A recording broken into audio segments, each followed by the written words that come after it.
Hey guys, this is episode 65 of Talk Wrestling here on every single website in the entire world. It is. It really is. I've done the research. It's here on WWE Universe from what I'm told. This is from Oziel. Sorry if I messed it up. The WWE has had pretty good and also pretty bad storylines. Which has been your favorite and least favorite storyline of all time? Good question. Thank you. Least favorite's got to be Katie Vick. I'll say that till the day I die. That was horrible. That was so bad. Vince is nuts to think anybody but him likes that. My favorite WWE storyline.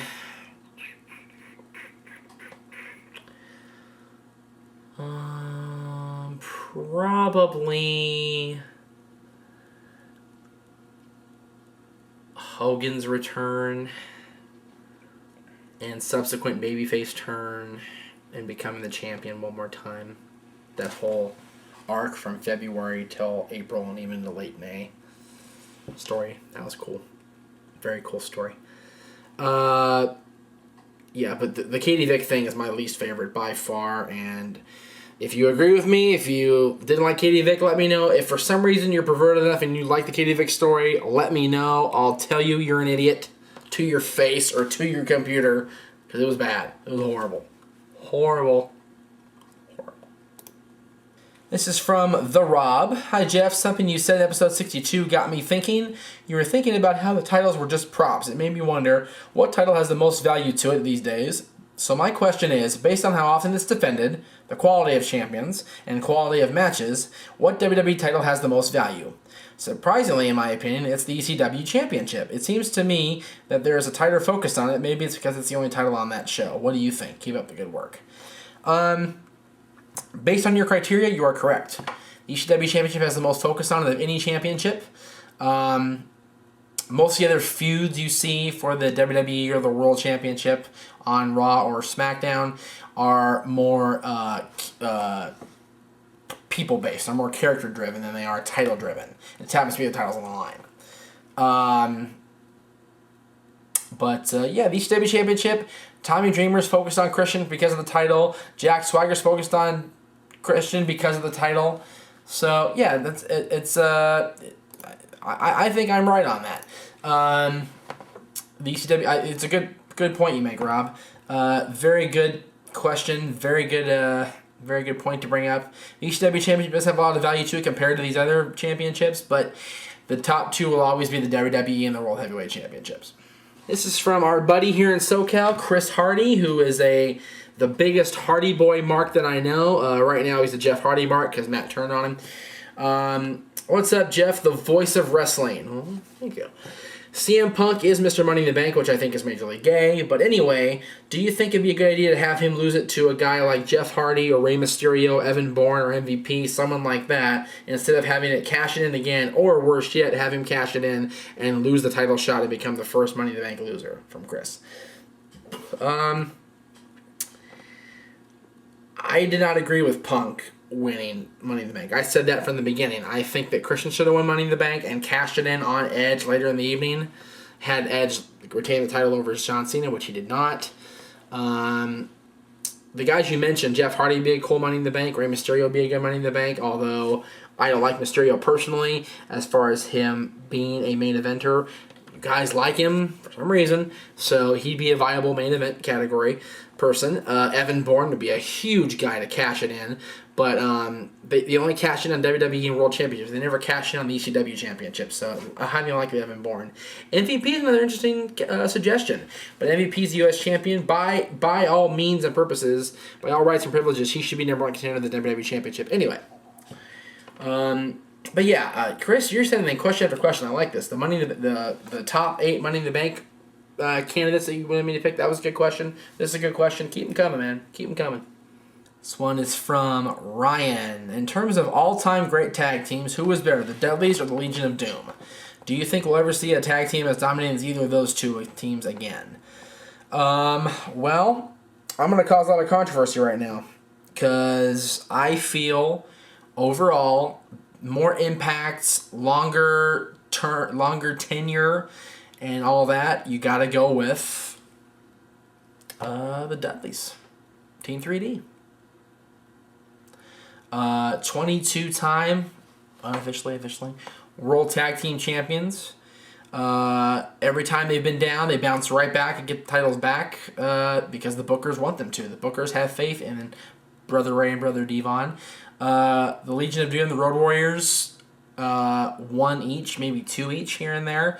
Never for a long-term reign, to my knowledge. I'll have to look that up later. I'll probably get bitten in the foot on the YouTube comment board by that. But another good question. Thank you. The Dudleys overall are better than the LOD in terms of all-time great. We saw a dominating tag team recently in WWE, and that was John Morrison and The Miz, and they broke them up. I don't think you're ever going to see a team like the Dudleys or the Legion of Doom again. John Morrison and The Miz were close. They held both championships, and they defended them consistently, and they were long-term champions. But they didn't, dominate the scene like the Dudleys and the LD did because they weren't allowed to. But that was the closest we've ever come, is John Morrison and The Miz. This one is from Sean Pokres from Long Island, New York. Recently I got into watching old matches of Tito Santana's, and upon reading his Wikipedia page, found out that he was originally supposed to beat Ric Flair for the WWF title back in late '92, so the WWF could open up the Latin America market. We all know that that didn't happen, and they instead decided to give the title to Bret Hart to try to open up the Canadian wrestling market. My question to you is, had WWE gone through the original plan, how do you think things would have been different? Would Tito Santana be more highly regarded by us wrestling fans? Would Bret Hart have ever been WWF champion? And how do you feel the wrestling landscape in general would have been changed? Don't believe everything you read on Wikipedia. That's the first thing I'll say. Second thing I'll say, if that had happened, it would have been huge for Tito. He would have been a Triple Crown champion. He would have been able to carry the ball for a little while. You notice Bret's first reign really didn't last so long. He was champion from October until WrestleMania, which is not a huge, long reign. Even in those days, it wasn't a huge, long reign. Things would have been very different. Bret might not have been champion for another year, 2, 3, and who knows what would happen in the interim. But I think the original, the plan B, as you call it, would be a lot better. Would have worked out a lot better. Damn, that cat's crazy. Bret winning the championship opened up the thing for everybody to see that fans loved Bret. They respected Bret. They enjoyed watching Bret wrestle. Tito was popular in the 80s. By late 92, Tito was not the most over guy in the company, and to put the belt on him at that point probably would have been a mistake. This is from a repeat viewer, Adam. Thank you again for sending in a question to us. I just want to weigh in on the whole we hate Cena because he's geared toward kids thing. In watching this guy, all they're doing with him is taking Hulk Hogan's character from the 80s and recreating it with Cena. He's the good guy that battles back against the evil villain no matter how big the circumstances are against him, be it pain, larger opponent, etc. I think in due time, albeit a long time, the current fan base will grow tired of him, and as much as they did Hulkamania back then, completely turn on him. Your thoughts? Well, if you listen, they still boo him a lot. He's not booed as much as he was in, 2006, but he's still booed a lot. So, it is a matter of time before he gets the fans turned against him completely. It is a matter of time. Okay, this is kind of a long one, so bear with me here. This is from Brian Leone. Hello, Jeff. Been watching for a while now, and even though I tend to disagree with you on many subjects, I still like the show. Let's see. I noticed most of your questions are WWE, TNA related, but I am a much bigger fan of the indies. Better wrestlers, better matches, a lot of the time, better storylines. I have 2 questions. 1, who is your favorite indie wrestler? My favorite indie wrestler right now is Southern California-based guy by the name of Joey Ryan.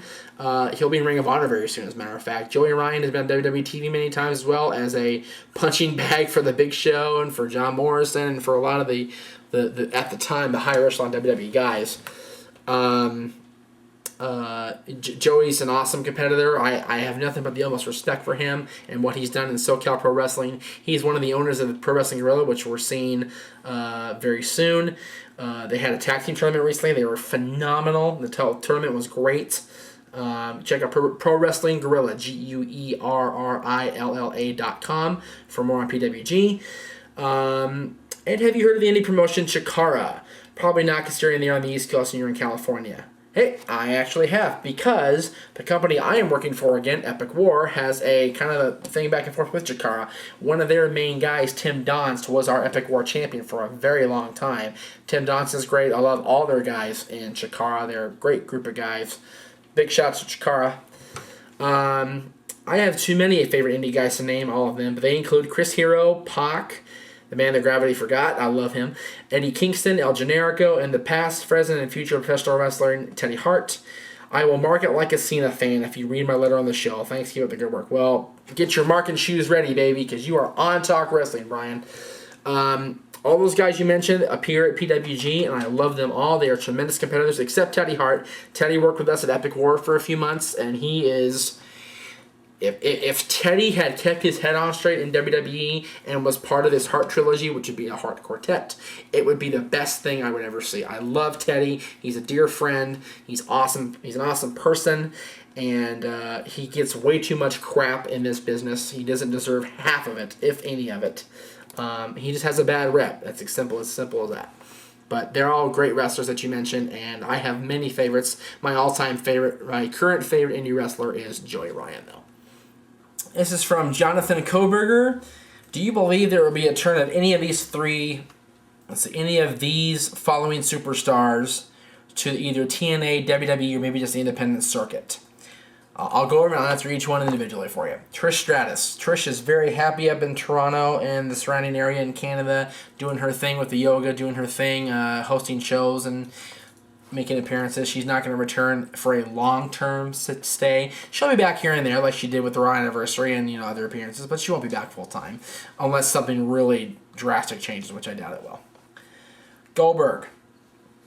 This show, NoDQ.com, and Mike Nagel hate Bill Goldberg. We will not mention Bill Goldberg on this show. Thank you. Rikishi. Rikishi runs, I believe he still runs, the NWE over in Europe, and he's having a good time. So I don't think we'll see him come back to the independent or WWE or TNA in the near future. And everybody asks me about this all the time. When is RVD going to come back? He makes appearances in Europe. He makes appearances when he wants to. He is not going to be a full-time wrestler ever again. He doesn't want that full-time grind anymore. He doesn't want to be traveling on the road 300-something days a year, 200-something days a year, whatever it is now. He doesn't want any part of that crap. I don't blame him. If my wife was as hot as his wife is and she was sick or she was whatever, she wanted him home, I'd be home too. So, I don't blame him for wanting to be home. God bless him, So, yeah, none of those 4, I don't think you're ever going to see make a full-time return, ever. This is from our old buddy, our old rival, and all-around good guy, Greg Cherry, and his show, The Sensational Experience. Out of John Morrison, The Miz, MVP, and Mr. Kennedy, who do you think will be the first to become World or WWE Champion? Also, thanks for the support, Jeff. I'm glad we're cool again. Don't forget to watch The Sensational Experience on myspace.com/The Sensational Experience. There's Greg's plug. Out of those 4, well, the way I look at it, the way I see championships, John Morrison's already been a world champion. He was ECW champion. But of those 4... if Kennedy, for the love of Pete, gets himself healthy and gets back into the picture, he will be the next guy to become a World or a WWE Champion. This is from the Corporal Taker. Why are there more refs than people on ECW? Is that true? I don't think so. At one time it was. There were more refs than there were ECW representatives, talents, if you will. But now they have streamlined the ECW roster. They've streamlined the referee roster. They've cut down on a lot of referees. You notice all the referees work all the shows now. It's not just some referees here, some referees here, some referees here. It's one group of referees for all 3 brands. They travel everywhere. And there are more ECW talent than there are referees. So, sorry to burst your bubble, boss, but that's just not the case anymore. That'll do it for Talk Wrestling number 65. I mentioned Greg Cherry's show earlier, The Sensational Experience. Check him out. Also, don't forget to check out No DQ's show, Talk Wrestling. MySpace.com/No DQ Talk Wrestling if you're watching on YouTube. If you're watching on MySpace, go to YouTube and subscribe at YouTube.com/No DQCW. You can also follow us on NoDQ.com. MySpace.com/No DQDOTCOM. That's the same for Twitter, twitter.com/No DQDOTCOM. And you can follow us on Aaron's Facebook as well, facebook.com/profile.php?ID equals 12267037339. Wow, I said it all like that. Beautiful. Maybe I'll have Aaron flash that just so I don't have to read it again because that sucked. Or just find Aaron Rift or Jeff Meacham on Facebook. That'll be a lot easier than having to type all that crap out. We'll be back. Like I said, we're coming out for some huge shows in June. I mentioned this on the MySpace. Very soon, we're going to have David Marquez from the National Wrestling Alliance on this show, talk about the current state of the NWA and where they fit into the wrestling scene as it stands right now.